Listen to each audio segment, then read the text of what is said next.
Il y a une polémique autour du choix d'une actrice de la voix dans une série animée en raison de sa couleur de peau. On voit ça ensemble.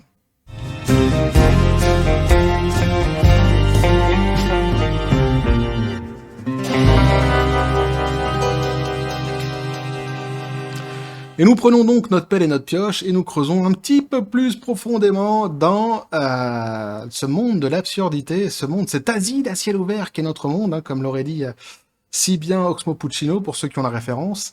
Et pour ceux qui se posaient la question dans l'introduction, une introduction peut-être un petit peu mal boutiquée, je le reconnais cette fois-ci. J'aime bien ce mot boutiqué, ça me rappelle les années où je vivais dans le Loir-et-Cher, un mot qui revenait souvent. Je le reconnais, mais c'est pas évident. Alors, je sais pas si j'étais vraiment clair dans mon introduction, mais c'est pas évident d'être clair dans une introduction sur un sujet aussi absurde. Petit café les copains. Mais je vais essayer de vous l'expliquer correctement, d'autant plus que là, vous allez voir. Il y en a qui se tirent une balle dans le pied parce que alors le sujet est repris donc par des doubleurs eux-mêmes qui critiquent donc un autre doubleur, plutôt une doubleuse, je sais pas si ça se dit vraiment, une actrice de la voix, hein, à cause de sa couleur de peau. Vous allez voir ça. Donc on nous dit des doubleurs occidentaux accusent Crunchyroll de fanatisme pour avoir choisi une actrice blanche pour le personnage de Suletta dans le doublage anglais de Mobile Suit Gundam, la sorcière de Mercure. Petite pause immédiatement dans le titre pour essayer de comprendre 2-3 mots qui sont peut-être pas accessibles comme ça immédiatement, notamment Crunchyroll, qu'est-ce que c'est? Moi au début je me suis demandé aussi ce que c'était, je ne connaissais pas. Eh bien Crunchyroll est un service de vidéo à la demande par abonnement payant détenu et exploité par Sony via une joint venture entre Sony Pictures et Aniplex de Sony Music Entertainment Japan. Avec mon accent fabuleux. Le service distribue principalement des films et des séries télévisées produits par des médias d'Asie de l'Est, y compris des dessins animés. Crunchyroll édite également des mangas et des jeux mobiles. Et Mobile Suit Gundam, The Witch from Mercury et la sorcière de Mercure, c'est quoi donc c'est une série télévisée d'animation japonaise du genre science-fiction au gimmick mecha. C'est la 15e série animée de la licence Gundam de Sunrise, voici qui vous plante un petit peu le décor et qui vous aidera peut-être un petit peu plus à comprendre le sujet, bien qu'il ne soit pas nécessaire finalement de comprendre ce qu'est même Gundam, hein, ou même d'avoir déjà entendu parler de Gundam pour comprendre le sujet. Le sujet est suffisamment clair en lui-même pour bien comprendre ce qui se passe. Mais Crunchyroll, par contre, c'est important de savoir qu'est-ce que c'est exactement, parce que le mot va revenir assez souvent. Les doubleurs donc occidentaux sont mécontents que la comédienne anglaise de Mobile Suit Gundam, la sorcière de Mercury pour le protagoniste Suletta, soit blanche. Et moi, rien que là, vous voyez, rien que dès le début, rien que dans l'introduction, je trouve ça fou. Je trouve ça, on est dans un espèce de racisme complètement décomplexé maintenant. On est vraiment dans un monde, c'est un asile à ciel ouvert, hein, sans déconner. Au cours, oui, parce que quand tu commences déjà à regarder les couleurs de peau des doubleurs, c'est un truc de dingue. Mais vous allez voir à quel point c'est absurde. Au cours de l'année en cours, il est devenu un tabou de plus haut niveau en Occident d'avoir un doubleur jouant un personnage en dehors de sa propre race, de son sexe et de sa sexualité, même si de telles qualités ne s'appliquent qu'à ce personnage au sein de son propre canon principal, comme le prouve pour la énième fois la récente indignation entourant le casting du doublage anglais pour Mobile Suit Gundam The Witch from Mercury, donc la sorcière de Mercure. Cette dernière série de pleurnicherie néolibérale a débuté lorsque le licencié occidental de la série Crunchyroll a dévoilé le casting des principaux protagonistes de la série, Suletta Mercury et Myorine Rembrandt, je sais pas comment on dit. Donc quand ils disent le licencié occidental, c'est le propriétaire de la licence actuelle, donc Crunchyroll. Alors l'article à la base hein, étant encore une fois donc en anglais, encore une fois c'est un Google Translate, mais là pour le coup il y a certaines traductions de Google Translate de certains messages justement des fameux doubleurs qui parlent avec un anglais plutôt populaire parfois, donc la traduction est vraiment hyper mauvaise, donc j'ai fait ma propre traduction que j'ai mémorisée pour le coup. Donc je vais essayer de lisser un petit peu tout ça, mais si ça part en Pokéballs, eh ben, vous aurez compris pourquoi. Ça peut arriver, on n'est pas à l'abri, il n'y a pas de cut dans les vidéos, donc on n'est pas à l'abri. S'adressant donc à Twitter le 1er février, le service de streaming d'anime a annoncé que grâce au travail de son studio de production interne, l'ancienne héroïne serait interprétée par Jill Harris, Charlotte Pudding dans One Piece, et la seconde par Nathalie Van Sistine, Your Forger dans Spy X Family que je ne connais absolument pas. Évidemment, One Piece, je connais. Et donc, on a ici les protagonistes dans le manga en question, donc à gauche et ici à droite. Et donc, c'est bien du personnage de gauche dont il est question, dont la polémique est sortie. Et vous avez effectivement donc les actrices de la voix qu'on voit ici, donc les deux photos des deux jeunes femmes que vous avez ici, qui vont donc interpréter les deux personnages que vous voyez derrière. Et on peut constater, même si je trouve ça terrible, justement, de faire ce constat qu'effectivement, ils sont blanches. Évidemment, ça dérange certaines personnes. On est dans le... Ouais, on est dans le racisme, tout simplement, je crois qu'on peut pas dire autrement. De par son teint sombre et la scène de proposition de mariage désormais tristement célèbre entre elle et Myorine, dans le premier épisode de la série, les fans de Witch from Mercury, axés sur la politique d'identité, en sont venus à croire que Suletta était codée, c'est-à-dire lorsque des stéréotypes manifestes sont utilisés pour dépeindre l'identité d'un personnage plutôt qu'elle ne soit confirmée par l'auteur, à la fois en tant que personnage du Moyen-Orient, Afrique du Nord, et queer. Et on va faire une pause là-dessus, évidemment. Donc en fait, eux, ils se sont dit, c'est les gens qui ont créé la polémique, donc que le personnage que vous voyez ici, donc la jeune fille que vous voyez ici, c'est un personnage qu'ils appellent codé. Codé, c'est quoi? Codé, ça, c'est marrant parce que justement, le mot quelque part est bien trouvé parce que il y a une espèce de code en fait. En fait, c'est un fantasme. C'est un fantasme qui sort tout droit de leur cerveau. C'est en fait, ils imaginent une identité, une ethnicité sur un personnage, sur des critères qui sont les leurs. Et donc ici, ils imaginaient que le personnage venait du Moyen-Orient, Afrique du Nord, et qu'en plus, elle était queer. Quelque chose donc qui n'a pas du tout été validé donc par l'auteur, pour le coup, mais qui peut même parfois être démenti par certains auteurs sur d'autres, on l'a vu sur d'autres œuvres, et en règle générale, de toute façon, ils s'en foutent, ils continuent. Et après, ils m'attaquent justement l'auteur, si l'auteur dit « mais non, mais j'ai pas du tout voulu que ça soit ça, vous délirez complètement », là, ils vont attaquer l'auteur. Donc, c'est un fantasme complet. Donc, cette polémique qui va peut-être coûter donc le travail d'une personne, part sur un fantasme complet de certaines personnes sur les réseaux sociaux qui considèrent que la jeune fille qu'on voit, donc, c'est un personnage qui serait donc du Moyen-Orient, d'Afrique du Nord, et qui serait en plus queer. Donc voilà, pour vous remettre un petit peu le délire, c'est quoi donc quand ils disent c'est codé. Alors cependant, il convient de noter que ces lectures personnelles ne sont que cela, car la série a montré que Suletta n'était ni l'une ni l'autre, donc on est bien sur l'ordre du fantasme, Au contraire, sa peau sombre est le résultat d'avoir été élevée sur Mercure, à proximité du Soleil, et le moment susmentionné entre elle et Myorine est en fait une question de cette dernière rejetant son mariage arrangé.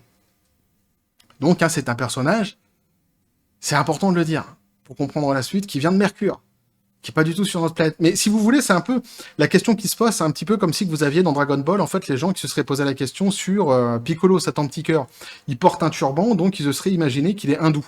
Et donc forcément, il faudrait que ça soit quelqu'un qui vient d'Inde, qui soit le doubleur de Satan Petit Cœur. C'est complètement subjectif, ça sort de leur imagination, mais même si ça sort de leur imagination, s'ils le décrètent, c'est comme ça. Et si c'est pas quelqu'un qui vient d'Inde, si tu fais venir n'importe qui d'autre, de n'importe quelle couleur d'autre, eh ben forcément ça ne leur convient pas, et là ils vont te taxer de racisme. Sans se rendre compte que les racistes, c'est eux. Parce qu'en fait, personne n'avait été regarder la couleur de personne dans l'histoire. C'est eux qui vont regarder les couleurs, et c'est eux qui sont obsédés par les races et les couleurs. Oui, il faut bien le rappeler de temps en temps. Indépendamment de la réalité, peu de temps après que Crunchyroll a fait son annonce, certains des collègues de Harris dans l'industrie du doublage d'anime ont répondu aux nouvelles du casting en exprimant une immense frustration face à ce qu'ils croyaient être un whitewashing et un hétéro-washing de Suletta. Et on va aller voir évidemment c'est quoi un whitewashing. Clair dans ce que nous disons. Donc whitewashing, what is it? Le whitewashing, qu'est-ce que c'est? Le whitewashing désigne donc le fait de faire incarner par des acteurs blancs des rôles de personnages qui ne sont pas blanches. Et évidemment, principe qui se décline sur le hétéro-washing, c'est exactement le même procédé, le même délire, vous aurez bien compris. Ça vous permet de comprendre un petit peu de quoi on parle ici. Donc c'est ça l'indignation, Donc, l'indigné en question, donc le doubleur en question, nous dit « Cela me fait mal d'écrire ceci un jour qui ne devrait être rempli que de célébration et d'admiration envers mes pairs. » Bah, n'écris pas. Hein, reste tranquille, reste chez toi, fais-toi, je sais pas, fais-toi un manga, tiens. Fais-toi un manga et tu cherches les couleurs à l'intérieur des gens et tu t'imagines qui sont les doubleurs. Tu peux même les rêver, les couleurs, hein, puisque c'est quelque chose qui t'obsède visiblement. Mais t'étais pas obligé, en fait, hein, de venir... mais tu vas voir, enfin, vous allez voir qu'en fait, si, pour lui, il était obligé. Vous allez voir, il est investi d'une mission, le mec. C'est pas n'importe qui. On n'a pas affaire à n'importe qui, il faut bien comprendre. En tout cas, dans sa tête. Hein. Donc, ça lui fait mal d'écrire. Ça lui fait mal d'écrire ça pour un jour qui devrait être que de la célébration et de l'admiration. Donc, en vrai, il vient gâcher tout, lui. Hein, il aurait pu laisser cette célébration et cette admiration. Hein, mais non, faut venir casser les Pokéballs de tout le monde avec son idéologie, évidemment. Donc, a ouvert donc en commentaire Nazer H. Tarsha, qui est donc le doubleur de Witch from Mercury de Harris. Ouais, c'est ça. Après avoir donc l'impression qu'il existe un dépliant d'entreprise avec une évaluation des risques indiquant combien on peut s'en tirer avant de recevoir une quantité excessive de contre-coups.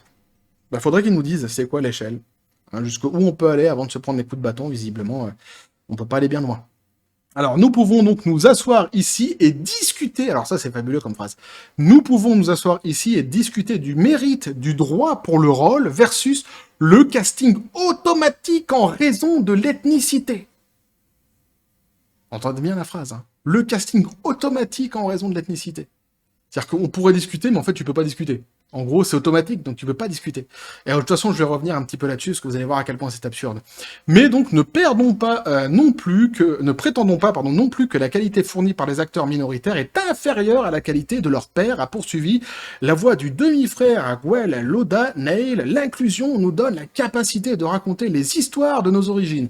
Donc là, évidemment, on va pointer l'absurdité de l'histoire, parce qu'ils nous disent quoi? Ils nous disent que, selon le personnage qui est donc à l'écran, il faut que le doubleur soit de la même ethnicité, pour qu'il puisse, et de la même couleur et de la même ethnicité, pour qu'il puisse lui aussi raconter, en dehors de l'histoire que l'œuvre raconte déjà, sa propre histoire, la propre histoire de son ethnicité. Là, ça va poser un gros problème quand même, les copains, parce qu'il faut trouver quelqu'un qui vient de Mercure. Ah ouais? Bah ouais, si tu vas au bout de leur logique, c'est ça, il faut quelqu'un qui soit de la même ethnicité, donc il faut que tu trouves quelqu'un qui vienne de Mercure. Et évidemment, vu que c'est pas possible, d'où le fait de la réécriture de l'histoire en disant que c'est quelqu'un qui vient d'Afrique du Nord. Et d'où le fait que je dise que c'est un fantasme complet. Mais si tu suis leur logique et que tu suis ce qu'ils disent, ce qui est proprement déjà complètement absurde et dégueulasse au passage, eh bien évidemment, et ici c'est ça, faut trouver quelqu'un qui vient de Mercure, sans quoi le personnage il est jamais doublé. Mais il est doublé par personne, c'est-à-dire qu'on a un Bernardo, on a un personnage muet. Et pourquoi il est muet? Parce qu'il vient de Mercure. Et alors? On a trouvé personne de Mercure. Ah merde, c'est con ça. Tu peux pas dire qu'il vient de Brett-les-Pins, c'est plus facile. Moi je connais des gens de Brett, je connais des gens de Brett-les-Pins. Non mais c'est un truc de dingue, hein. C'est un truc de dingue, c'est à ce niveau-là. Hein. Je sais pas s'ils le font exprès ou s'ils s'en rendent compte. Non, c'est la même chose que je dis. Je sais pas s'ils font pas exprès justement ou s'ils s'en rendent compte. Parce que si ils le font, j'espère qu'ils ne le font pas exprès. Que ça leur sort comme ça. Parce que s'ils se rendent compte de ce qu'ils disent, c'est encore pire. Ils valident complètement le racisme, là. Eh oui. Même s'il s'agit d'un projet à l'emporte-pièce où la race pourrait finalement être négligée, le codage des caractères existe toujours. Donc même si les races, ça, on s'en fout hein, pour l'histoire, ouais mais quand même. Nous on a codé, donc dès le moment où on a codé, tu fais ce qu'on a dit. Point final. Injonction, hein, tu fais exactement ce qu'on veut. Malheureusement, donc, plus la minorité est bronzée, plus il est facile de la passer sous le tapis. Triste mais vrai, nous dit-il. Hein. Alors là c'est fabuleux. Là. Concluant sa pensée, Tacha a affirmé. Attention, parce qu'avant d'affirmer, il a trouvé sa cape, il a mis son collant, son plus beau collant, son plus beau moule Dragon Ball, il a mis sa cape et ses gants, il s'est coiffé un petit peu à la Clark Kent, t'as bien compris. Et là, il nous dit, investi de sa mission lumineuse et divine, j'ai le devoir envers mes pairs d'utiliser ma plateforme pour parler au nom de ceux dont la voix n'est pas entendue. Je veux parler pour ceux... Mais tais-toi donc.